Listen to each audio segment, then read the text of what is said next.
biggest challenges our project managers have got right now is a new project sponsor who's been given a short deadline to achieve an outcome alongside a desire to do it right, and the two are incompatible. So it starts to be a stakeholder management exercise to get clarity on what's delivered, when it gets delivered, and to what level of quality.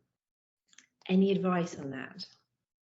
Right. Yeah. Well, yes. So you've touched on here. I think I believe that sort of most project management issues boil down, as we discussed before, Nicola, boil down to like just a few things, and they just wear different clothing.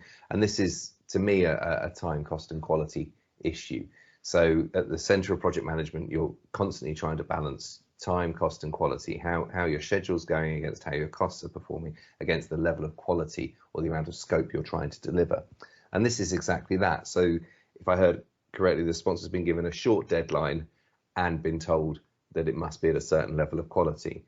So that's your time and your quality angles covered off. You can't touch them. That just leaves you cost. So the reasonable response to that is throw money at it. So if it has to be done by this time and it has to be done to this level of quality, you're going to be wanting to throw money, resources at it, because that's how you're going to get it over the line to that level of quality. And if they're unwilling to throw money at it, if it's just you've just got to get it done, as is so often the case in organizations, then what you're doing is, if you lock down time, cost, and quality, all you're doing is increasing the risk then that the project cannot achieve, so that the project will be successful. So as a PM in that situation, you've got sort of a couple of approaches. You can go after the cost, go after the additional resources that you might need to deliver within that time frame. You can call out the fact that we'll do it on a sort of best endeavours, but by locking down those things, all you're doing is setting us up for failure. So there's a big chance now that the project won't deliver. The other angle you might take is one of phased delivery. So going back to the time and the quality, is it that everything needs to be delivered on day one? Okay. Or could we get the sort of a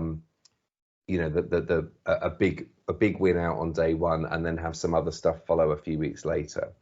Or is there a piece of scope that's particularly important that we deliver that and we just make sure that we put all our efforts into that being right, and then look at when things might deliver?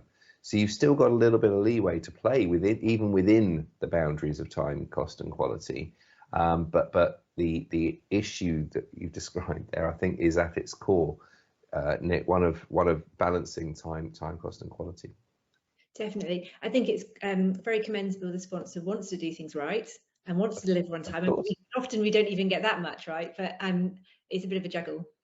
Yeah, and I think there's a difference between wanting to do things right. We should always want to do things right. Yeah, so we always want to deliver properly, but that's ever so slightly different from delivering to a high level of quality or delivering a lot of stuff. Having a huge scope. You could always look at that and go, does it need to be there in order to satisfy the conditions of delivery? Yeah, however we get there, we'll do it right. But if they are genuinely enthused about this must be done properly, then do the project management properly as well, and make sure that you're allowing people to plan properly and actually not just come up with unrealistic timescales based.